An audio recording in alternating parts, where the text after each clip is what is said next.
If you're not getting stronger in the gym, you're not building any muscle. It's that simple. But here's the problem.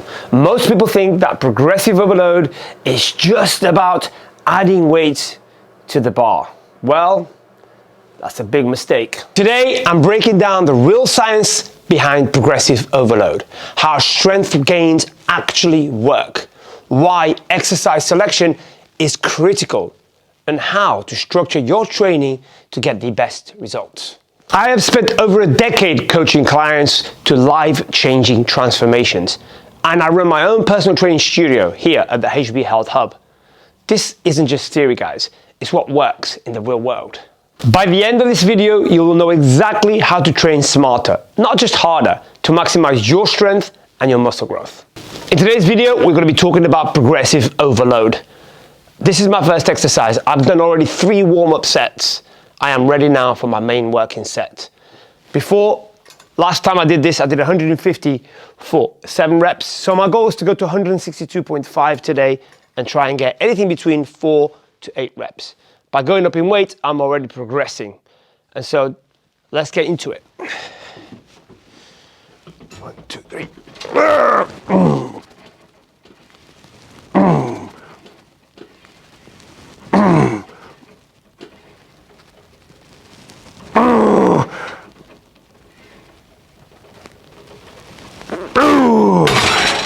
Strength isn't just about lifting heavier weight, guys. It's about adaptations. One of those adaptations is coordination improvements, getting more efficient at the movements that you're doing, understanding how to do those movements correctly, perfect form. So as an example, if I'm doing a seated shoulder press, focusing more on the upper portion of my chest and my front delt, then in the machine, I'm gonna have much better coordination than I would do, for example, if I'm in a position where I'm having to handle dumbbells or I'm having to handle a barbell. So for me, I have a lot more better connection and coordination when I'm on a machine because it's a lot more stable. And that's going to drive more mechanical tension, which would then drive more muscle growth. So coordination is the one thing that you really need to think about when you're talking about the exercises that you're going to do. The other adaptation that we need to talk about is motor unit recruitment, activating those high threshold motor units. I've covered this before in other videos. But for muscle to grow, we need to activate that high threshold motor units, the ones that really, really count. So go back to the video where I talked about motor unit recruitment and mechanical tension and slow velocity relationship. Those are the 3 things that create the environment for muscle growth. So if you've got a movement where you're well coordinated, very stable, you're going to be able to drive more of that motor unit recruitment. That's going to be very important. And just a little bit of an understanding of motor recruitment, if you don't want to go back to that video. Whenever you start movement, first few reps are going to be activating the low threshold motor units. They're going to be the easier reps. As it starts to get harder, the movement is going to slow down. That slow velocity relationship. Slowing down, not by yourself, but because you can't move any faster due to the fact that the weight is now getting very hard. That's when you're activating the high threshold motor units. That's exactly the environment that we want. We've already talked about 2 types of adaptations. Coordination is massive. And then we've got activation of motor unit recruitment, very, very big as well.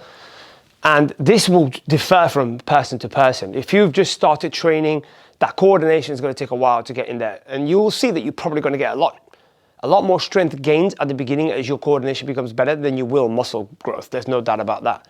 And that'll be the same thing for the motor unit recruitment.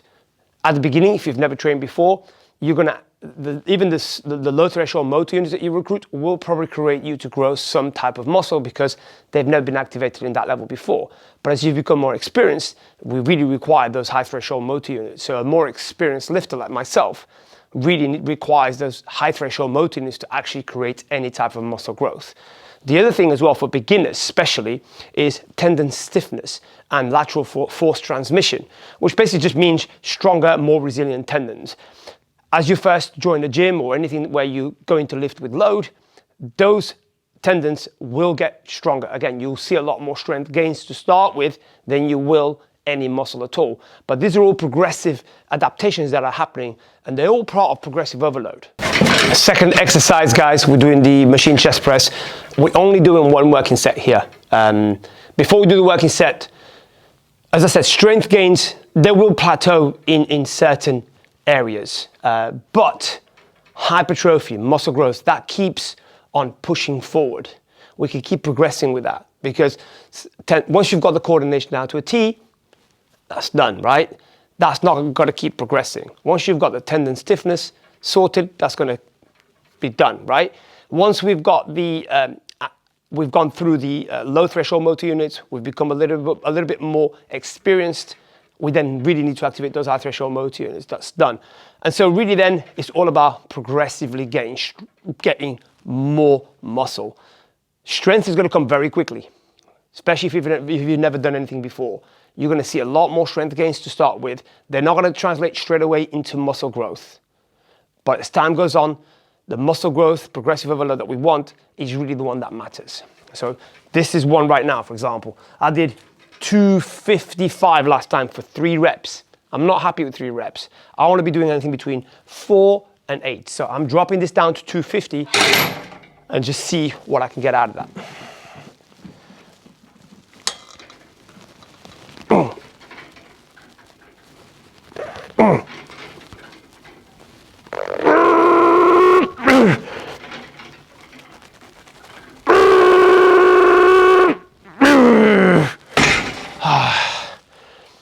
Got the 4 that I wanted there, so I'm glad I dropped that 5 pounds off and focused on 250. Now, the coordination is there, guys. The goal now would be, when I jump on here again, to try and get 6 reps on 250.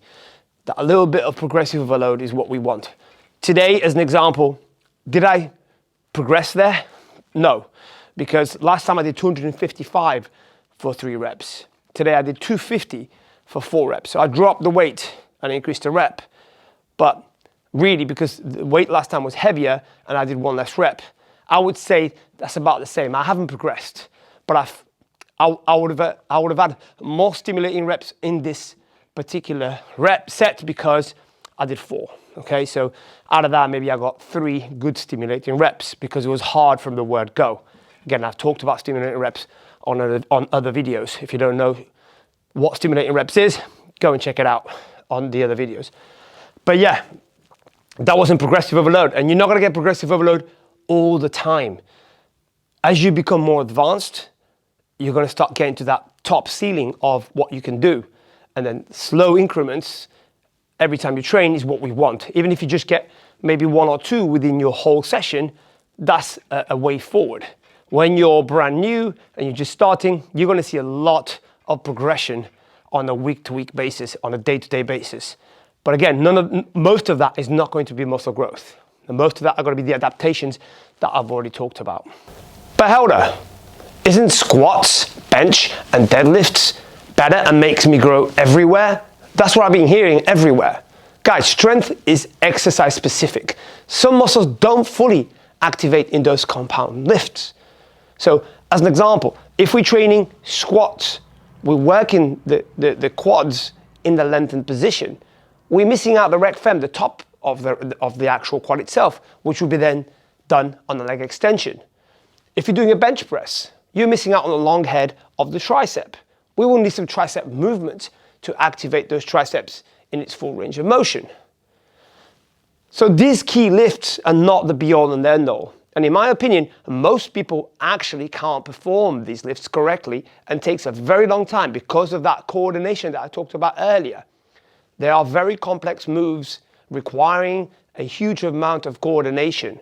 Remember, if you haven't created a good amount of coordination, stability, you're not going to be able to drive the muscle force that you want. But not just that, you're actually going to be missing out on a lot of other muscles that are not working in those 3 lifts. So try and get that squat, bench press, and deadlift away from your head and start focusing on creating a workout that allows you to train every muscle in its full range of motion, and you're not missing out on any of those. Moving on to side laterals. Really, really good exercise. If you haven't got cables in your gym, if you haven't got a machine that allows you to train the side laterals, this, in my opinion, is probably one of the best exercises to do with a dumbbell. Purely because, again, that coordination, that stability, when I'm lying down on this bench, I can't really cheat. And so you'll see here now, what I'm trying to do is trying to reach that dumbbell out in that direction. I'm not thinking up, I'm thinking out towards that direction. And I want to stop here, because if I go any higher, nothing's happening over here. This is where it starts to drop off. So stop there, all the way down, pause and drive.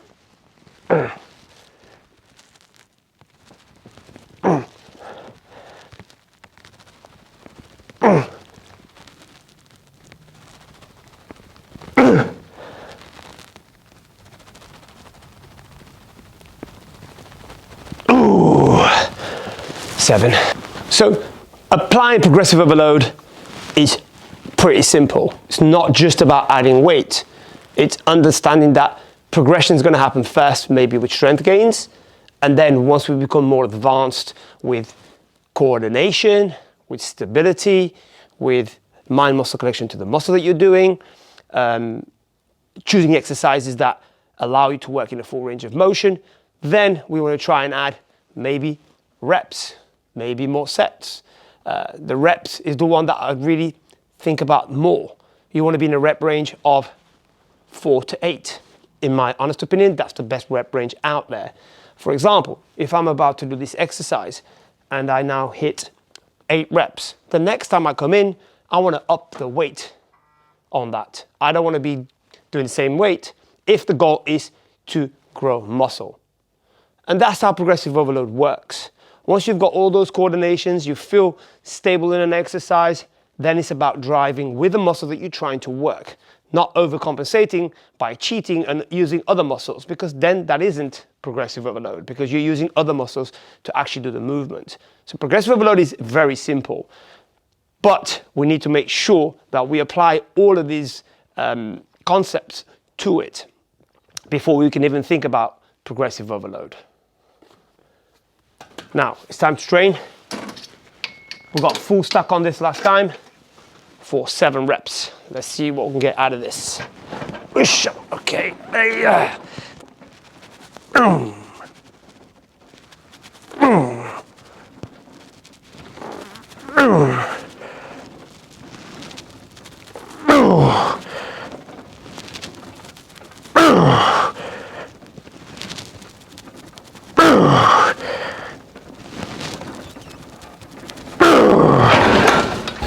Today's session completed. Thank you for watching, guys. As per usual, if you like the content, like, comment and subscribe for the algorithm, and I'll see you on the next video. Let's keep stronger and smarter together.